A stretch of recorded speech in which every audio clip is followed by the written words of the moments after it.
لیدونکو بیا هم ستړي مه شئ هرکلی د ځواک برخې ته هم ستړي مه شئ. په دې برخه کې د ورزشي مسایلو په اړه خبرې لرو.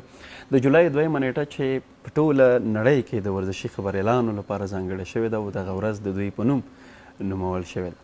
په هیواد کې د ټولو ورزشي خبریالانو ته دغه ورځ بیا هم مبارک وي او د څو ورځو راهیسې دغه ورځ په بېلابېلو ولایتونو کې او که ووایو چې نږدې په ټولو ولایتونو کې په ځانګړو یادغونډو سره او په مراسمو سره لمانځنه کیږي. هیواد کې د ورزشي خبریالۍ او د خبریالانو وضعیت څنګه دی او همدارنګه ورزشي خبریالان په څه ډول خپل فعالیت مخکې وړي، ورسره څنګ کې وړاندې په همدې اړوند یا د ورزشي خبریالانو لپاره د ورزش د برخې لپاره یو ځانګړی فدراسیون هم موجود و چې په وروستیو کې کارونه په ټپه ودرېدل، خو ولې بیا هم یوه هڅه پیل شوې ده په دې برخه کې تر څو ورزشي خبریالان تر یو چتر لاندې راټول شي، منسجم شي، د دوی فعالیتونه د ورزش د بهبود لپاره لا هغسې چې پکار دی ضرورت دی هماغسې ترسره شي. دغه چاره په هیواد کې څوک په څه ډول ترسره کوي نو په همدې اړه خبرې لرو. په وروستیو کې یوه هڅه دا پیل شوله چې ورزشي خبریالان بیا تر یو چتر لاندې را منسجم شي، را فعاله شي او د دوی فعالیتونه په ټولو ولایتونو په مرکز کې هماغسې چې پکار ده ترسره شي. نو یوه هڅه دا هم پیل شوې ده چې په دې برخه کې د ورزشي خبریالانو لپاره فدراسیون بیا فعاله شي. همدغه هڅه چې چا کړې ده راسره خپرونه کې ده ښاغلی سید عمر سهار غواړو په همدې مسایلو ورسره بحث او خبرې وکړو. سهار صاحب ستړي مه شئ، بخیر راغلی. ډېره مننه، کور ودان سلامت. لومړی به د ورزشي خبریالانو د وضعیت او هیواد کې د ورزش د وضعیت په اړه هم خبرې ولرو چې د جولای 2 نیټه لومړی د ټولو ملګرو ته دغه ورځ مبارک وي. څنګه دی د ورزش وضعیت، د ورزشي خبریالانو وضعیت چې دواړه سره تړلي دي؟ ډېره مننه صافی صاحب، تاسو ته سلامونه او د شمشاد ټلویزیون ټولو درنو لیدونکو ته سلامونه. وعلیکم السلام. خپلو هممسلکو ته ورزشي خبریالانو ته د جولای 2 چې د تېرې اونۍ د چهارشنبې ورځ ورته مبارکي وایم. موږ تر خپله وسې پورې کوشش وکړو چې د هېواد په ګډ شمېر ولایتونو کې د خپل ټیم او ملګرو په هڅو دغه ورځ ونمانځو. هغلته په هغه ولایتونو کې چې پاتې انشاءالله په نوبت سره په ټولو ولایتونو کې دغه ورځ ونمانځل شي او د ورزشي خبریالانو د هڅو او کار قدردانۍ به وشي. راځم ستاسې پوښتنې ته.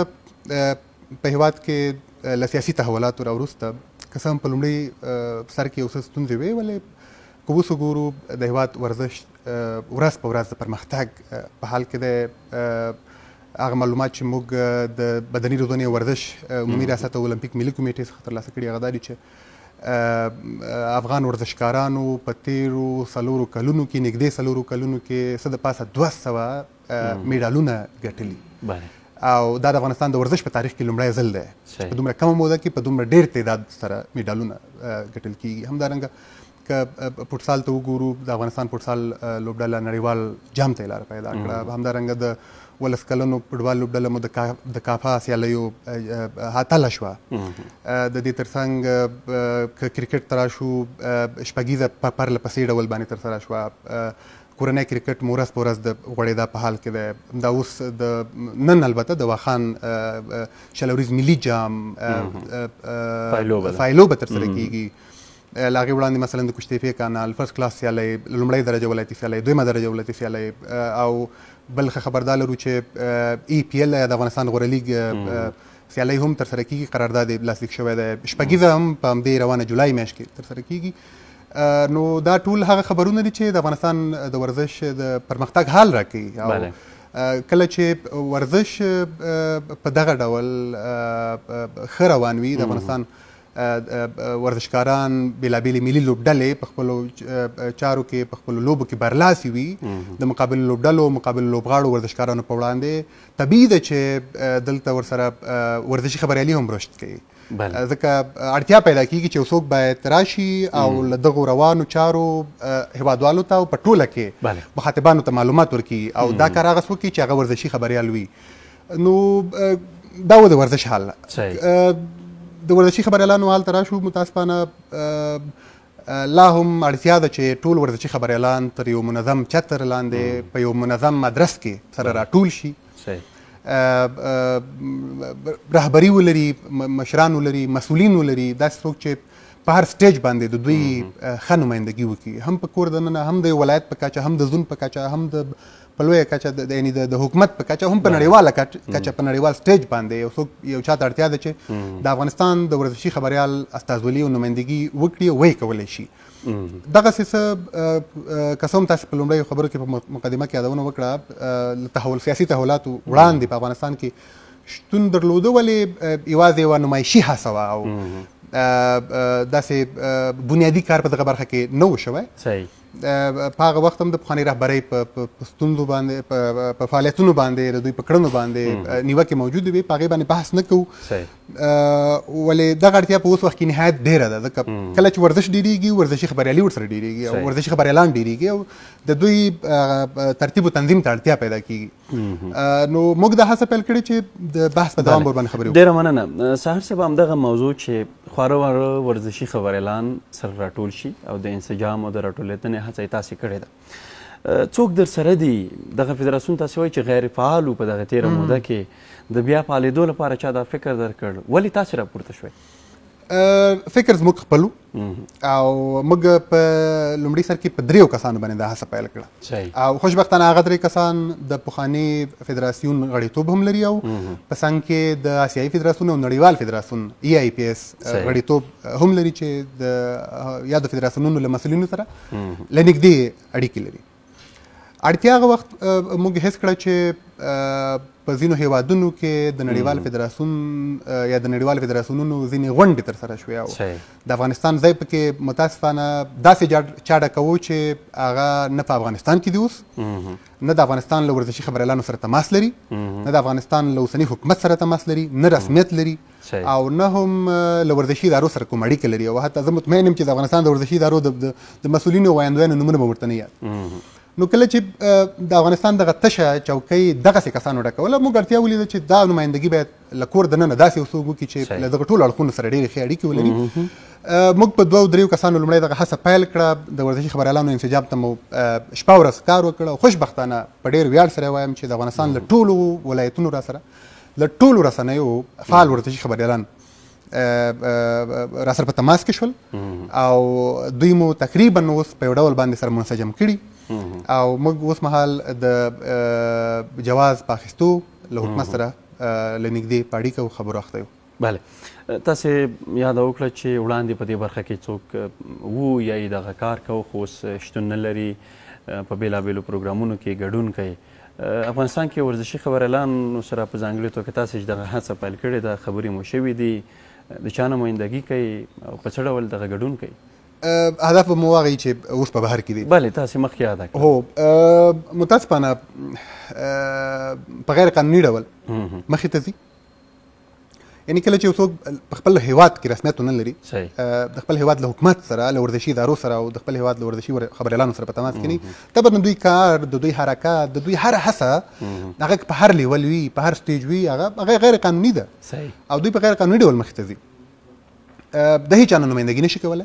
دا په ډېر واضح ډول موږ په خپلو اعلامیو کې هم دا خبره کړې، د خپلو ادرسونو نه مو دا غږ څو ځله اوچت کړی چې دغه کسان د افغانستان نمایندګي نشي کولی، ځکه په افغانستان کې نه دي، ځکه د افغانستان له اوسني وضعیت څخه خبر نه دي او متاسفانه دوی د افغانستان د ورزش په اړه ډېر منفي تبلیغات کوي. په بهر کې د افغانستان ورزش ډېر بد معرفي کوي په نړیوال سټیج باندې، حتی دا خبره کوي چې په افغانستان کې نه ورزش شته، نه خبریالي شته، نه د بیان ازادي شته او نه ورزشي خبریالان شته. نو هر څه چې موږ راپیل کړي یوازې مو د دغو اکاونټونو د بندېدو لپاره راپیل کړي چې مخې ونیسي. بله، تاسې مخکې یاده وکړه چې د نږدې ټول هېواد د ولایتونو څخه خلک در سره دي په دې برخه کې چې ورزش برخه کې څوک فعاله دي یا ورزشي خبریالان دي. که تاسې راټولېږئ، یو ځای کېږئ، هدف دا دی چې د ورزش د بهبود لپاره کار وشي، د ورزشي خبریالانو حقوق چې څه ډول پکار دي هغې ته رسېدنه وشي. بېلابېلو رسمي ادرسونو سره په تماس کې یاستئ، ورسره مو اړیکه کړې ده، څه وایي دوی؟ لومړی اړیکه زموږ د اطلاعات او کلتور وزارت سره وه.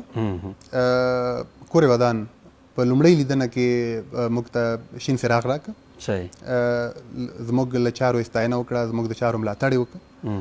له هغې وروسته ځینو امنیتي ادارو سره په دې تړاو کېناستو، خبرې مو ورسره شریکې کړې، زموږ ملاتړ یې وکړه او ویې هڅولو چې وړاندې لاړ شو.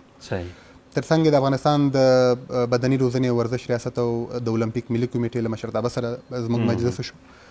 هغوی د پخواني فدراسیون یا د ورزشي خبریالانو د فدراسیون په نوم باندې کوم څه حتی پیژندل نه، خو کله چې موږ ورته ویل چې داسې یو څه شته او په بهر کې فعالیت کوي، نو بیا یې زموږ ملاتړ وکړه چې موږ د هغه چا ملاتړ کوو دوی په ټکو چې هغه په افغانستان کې دي او د افغانستان له اوسني وضعیت نه، د ورزش نه او د ورزشي خبریال له حالت نه خبر دي او آګاه دي.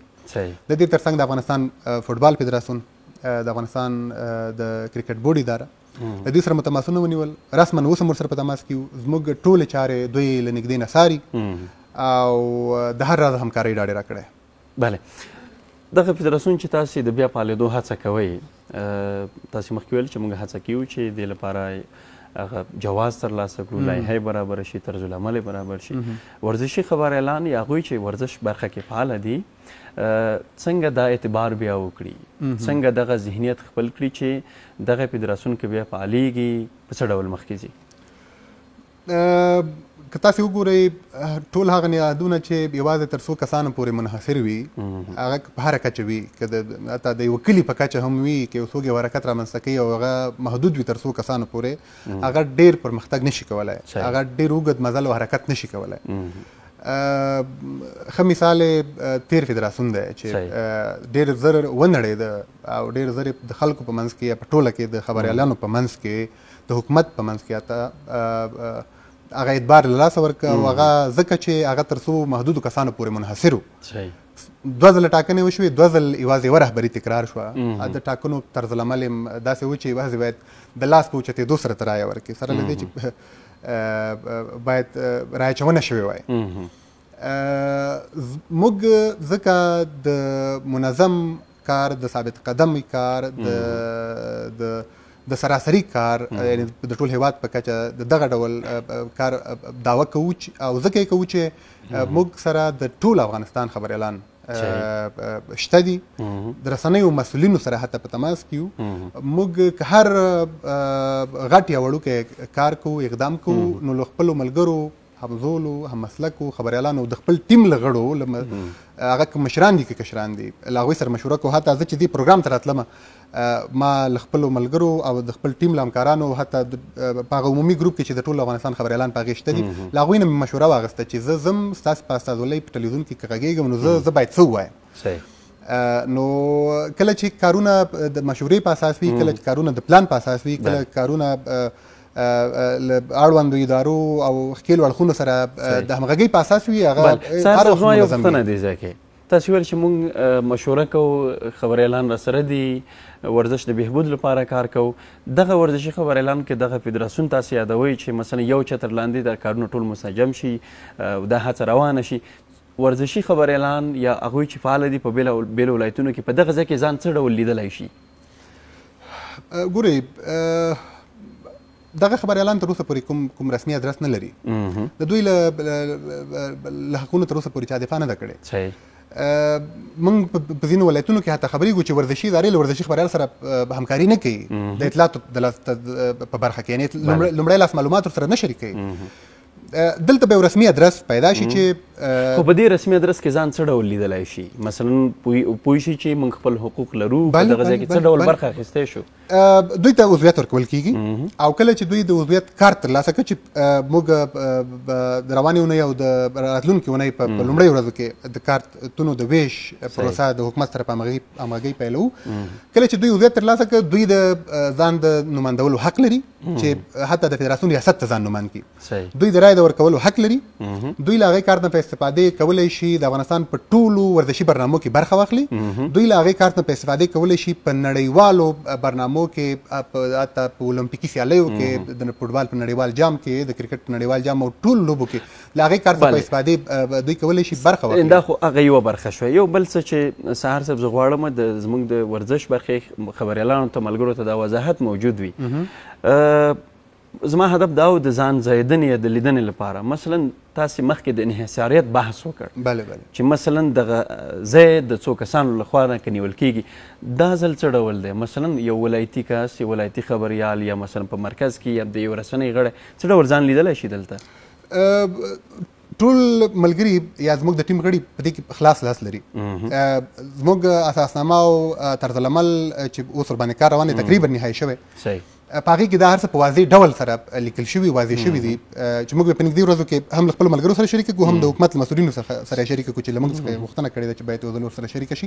په هغې کې هر څه دا واضح شوي. د افغانستان د هرې سیمې د هر لیول د هرې کچې رسنۍ ورزشي خبریال کولی شي کله چې دوی د فدراسیون عضویت واخلي دوی هم د نیوکې حق لري، هم د ځان د کاندیدېدو حق لري، هم د رای ورکولو او د رای د اخیستو حق لري.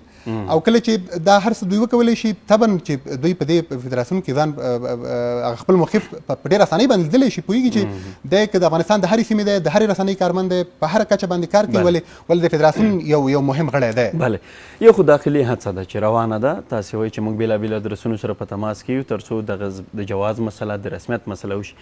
بهرني فدراسیونونه بهرني ادارې کانګرسونه ترسره کیږي، هغې سره مو اړیکه کې یاستئ؟ بله خوشبختانه له آسیایي فدراسیون سره او همدارنګه له نړیوال فدراسیون سره، حتی نړیوال فدراسیون له مشر ښاغلي جیاني میرلو سره زموږ ټیم له نږدې په تماس کې دی. د ده غوښتنه دا ده چې په افغانستان کې باید د ورزشي خبریالانو د فدراسیون د نوې رهبرۍ لپاره هر څه ژر ټاکنې وشي. د ټاکنو نتیجه هم د فدراسیون له ادرسه او هم له حکومتي چینلونو له دوی سره شریکه شي او له هغې وروسته به بیا نوې رهبري په نړیوال فدراسیون کې رسمي غړیتوب اخلي. متاسفانه لا هم په نړیوال فدراسیون کې پخوانۍ رهبري رسمیت لري او دا ځکه چې په تېرو 4 نږدې 5 کلونو کې دغه ډول حرکت چې موږ پیل کړی یا پیل کړی دغه ډول حرکت چا نه و پیل کړی او نه و شوی. نو د دوی په ټکو چې دوی مجبور له پخواني رهبرۍ سره اړیکه ونیسي، نړیوال غونډو ته دعوت کړي او کاموزشي او یا د ظرفیت لوړونې کومې برنامې چې هغوی سره یې شریکې کړي. نو د دوی غوښتنه دا ده چې ټاکنې ترسره شي او موږ دا اوس عملا په دې باندې کار کوو چې څومره زر کېدلی شي په پلازمینه کې د رهبرۍ چې رئیس، 2 معاونین، یو سکرتر جنرال او همدارنګه د اجرایي کمیټه د دې لپاره ټاکنې ترسره کړو او په آمادګۍ او چمتووالي ورته بوخت یو. بله په ډېر لنډو کې زه غواړم چې په دې اړه وضاحت وشي. تاسو یاده کړه چې پخوانۍ رهبري لا هم هلته هغه رسمي عضویت لري، هڅه شوې ده چې مثلا په ګډه سره کار وکړئ؟ زموږ له طرفه هڅه شوې. موږ چې کله دغه حرکت پیلولو دې وړاندې مو ورسره تماسونه ونیول چې څنګه کېدلی شي نوې رهبري یا دغه مسؤلیت په افغانستان کې داخل ورزشي خبریالانو ته وسپارل شي. متاسفانه دوی جواب منفي و. کله چې موږ دا حرکت پیل کړ، کله چې موږ د حرکت هغه په اصطلاح داخلي مشروعیت دوی ولیده چې دوی په ټول افغانستان کې له ورزشي خبریالانو سره تماسونه لري، دا یې سره منسجم کړي دي، نو بیا یې هڅه وکړه چې موږ سره تماس ونیسي. خو چون موږ دلته په ځینو داخلي کارونو چارو باندې مصروف وو، موږ او زموږ ټول ټیم، نو بیا موږ سره خبرې نه کړي. خو موږ د دې طرفدار یو چې پخواني رهبري راشي، موږ سره خبرو ته حاضر شي، که من حیث د مشرانو خبریالانو، که من حیث دغه بنیاد د بنسټ ایښودونکو یا دغه فدراسیون د بنسټ ایښودونکو د امتیاز غوښتنه کوي. زموږ پیغام ورته واضح دی، افغانستان ته دې راشي، لومړی د تېرو 10 کلونو حسابي ورزشي خبریالانو ته ورکړي او له هغې وروسته کولی شي ځانونه کاندیدان کړي او همدغه زمینه موږ ورته برابرو، که چا ورته رایه ورکړه بیا ورته رهبري چانس برابرېږي، ستونزه نشته. بله ډېره مننه سحر صاحب کور ودان په دې هیله چې د ورزش د بهبود او د لا ودې لپاره هېواد کې ورزشي خبریالان لا ډېر فعاله شي. ډېره مننه کور ودان.